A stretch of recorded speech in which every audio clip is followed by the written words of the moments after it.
Good day, students. You are welcome to the National Open University of Nigeria practical class, powered by the Department of Science Education. This course is SCD 305, Practicum in Science Teaching. Our focus shall be on physics practical for physics education students. My name is Dr. Amusa Ulwadamilare, one of your facilitators for physics practicals. At the end of this practical class, you should be able to do the following. 1. Stage and conduct simple pendulum experiments. Determine the value of period t and t square for a given number of oscillations. Plot a graph of t square against L, the length of the pendulums. And also determine from your graph the slope s and the intercept on the t square axis. Use your value of s, that is slope, to determine the value of acceleration due to gravity. Important keywords in this practical class include pendulum bob, oscillation, periods, acceleration due to gravity. One of the fundamental topics in physics at the secondary school level is concept of motion. You are aware that there are 4 types of motion. They are random motion, translational motion, rotational or circular motion, and lastly, oscillatory or harmonic motion. Simple pendulum experiments can be categorized under oscillatory or harmonic motion. It is simply to and fro motion. This experiment is premised on the mathematical expression t is equal to 2 pi into the square root of L over G. When you change the formula of expression, it can give you t square is equal to 4 pi square L over G, as you can see on the screen. T square is directly proportional to the length of the pendulum. With this background, we can start the experiment by identifying the apparatus. We have pendulum bob, little stand and clamp, split cork. You need stopwatch or stop clock. You need a thread and a meter rule. We can now start the experiment in full.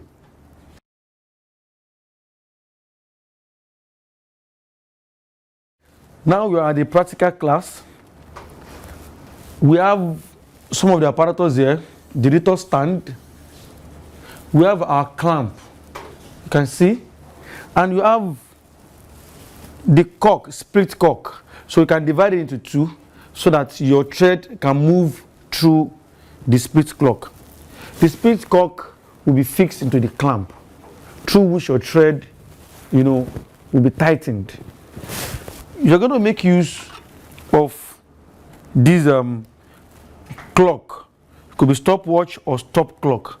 This is stop clock. We're also going to make use of meter rule. As you can see, these are very, very essential for this experiment. For your convenience, you can prepare your recording sheet that will show the various lengths of pendulum you want to make use of. I'm going to work on length 60. The length of my pendulum for this experiment is going to be length 60. So I will charge you to make use of other lengths, length 50, 70, 80, and 90. So I'm taking the measurement. You start from point 0. Make sure your point 0 is very close, tightened to the cork. And look at the measurement here. This is 60. And the line 60 should be at the middle part of the pendulum bob so that you can get the accurate length. So having measured length 60, you set to put the pendulum bob at a convenient angle. You stay by the side so as to prevent the pendulum bob from dangling so much. Now, this side of the stop clock, this side is for making it, you put it in motion. The clock is already reading. If you want to stop, you press it down. The other handle here is to restore it back to the normal position. That is the function of that. Now let us start. My pendulum bob will be placed at a very small angle. You can see that. If I release it, then I press my stop clock to start. Let me put it on the table here for convenience purposes.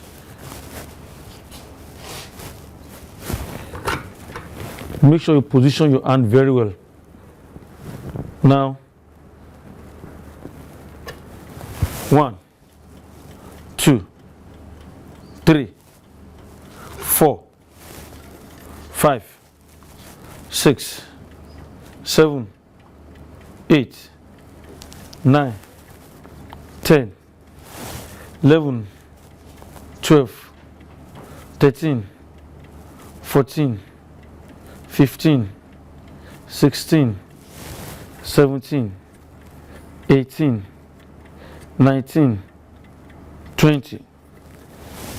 Now, so you can see you have 32 seconds. So you record it down. That's the first T1. That is. Then let's take this, do it for the second time. You repeat it because you have time 1, T1 and T2, then you find the T mean. Restore it back to the normal position. Let's take it again.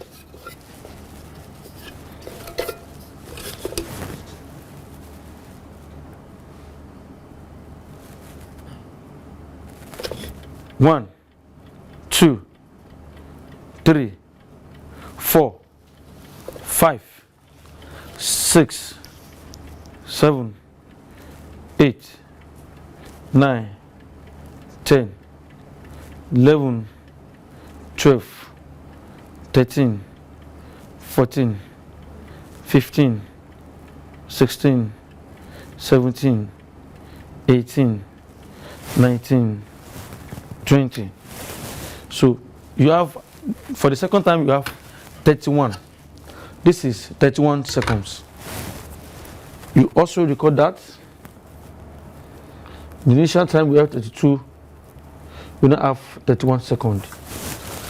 By the time you compute the mean of this value, so it's going to give you 31.5. 31.5. With the aid of your calculator, you compute the period of oscillation, and period in capital T is going to give you T mean all over 20. T mean all over 20. So in this case now, you are going to have 31.5 all over 20. Also make use of a calculator to compute the T square. Now, as you can see on the screen, you are going to use this value to plot a graph. The graph of T square on the Y axis and the length of the pendulum on the X axis. Choose your very good scale, plot the graph. It's going to give you a straight line graph from the origin. Your graph is going to be a straight line graph, as you can see, from the origin. You calculate your slope. Use your y2 minus y1 all over x2 minus x1, as you can see.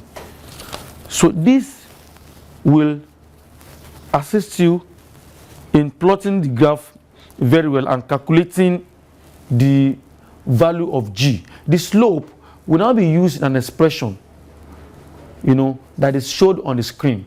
The expression T square is equal to 4 pi square multiplied by L all over G. By the time you rework your calculation, the formula, you are going to have 4 pi square all over G multiplied by L. Remember, you have plotted the value of T square and L. The value of the expression 4 pi square all over g is the slope, in that expression. Use the value, that expression, and equate it to the value derived from the slope of your graph. You work it out, it's going to give the value of g. I want to urge you to repeat this experiment, complete other values for the length of the pendulum, and you are going to plot your own graph, work out your table, work out your slope. You are going to get the value. Your value should be around between 9.5 and 10 meter per second square. Till I see you in the next class, bye for now.